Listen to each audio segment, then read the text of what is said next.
Secondly, we will keep in mind that we need to be a union that connects with citizens. And therefore we want to focus on transparency and visibility.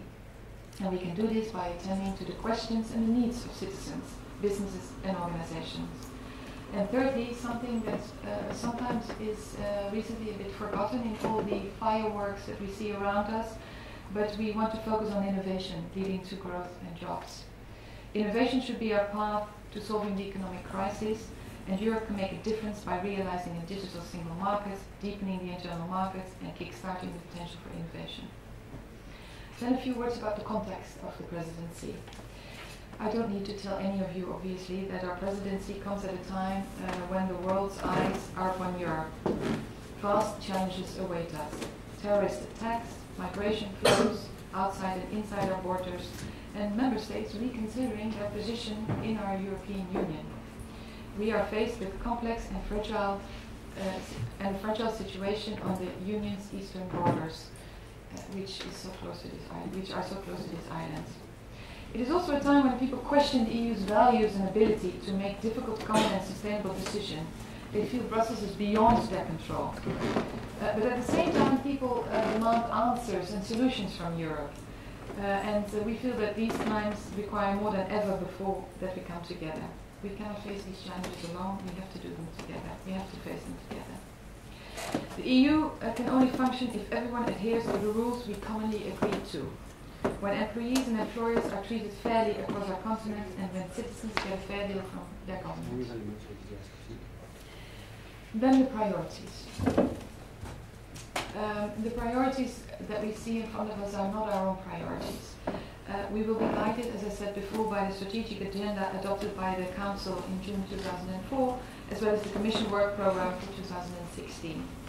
And when we look at that common agenda, which is the agenda of all of us, we expect, as you've seen just in the short film that I showed you, that we will be focusing, or we will have to focus on 4 key issues, which are not going to be a surprise to you, obviously. It's migration and international security, a deeper and fairer internal market, a strong currency union, and a forward-looking climate and energy policy.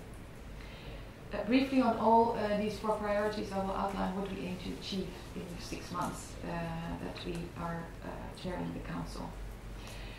First, migration and international security. Conflicts and human rights violations are major factors contributing to instability, threatening to undermine country security and socio-economic developments. The imperatives that we are facing now is to effectively guard the EU's external borders, improve the direct reception of refugees in Europe, and equitably share these burdens. Let me see. Concretely, the Netherlands will work towards rapid implementation of the migration package presented to the Commission, by the Commission to us very recently. And with it, a focus on existing agreements that must be kept by all of us. Synergies between his roles in these 2 fora. I am not sure if there are going to be very great synergies if we have the chairmanship of these 2 important fora in one hand. I cannot think of any concrete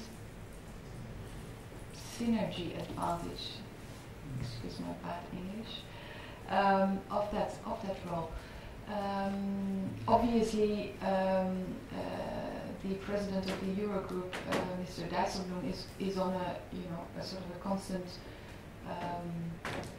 in constant contact with the institutions, but also with the presidency. Of course, if he only has to be in contact with himself, it's maybe a little bit easier for him.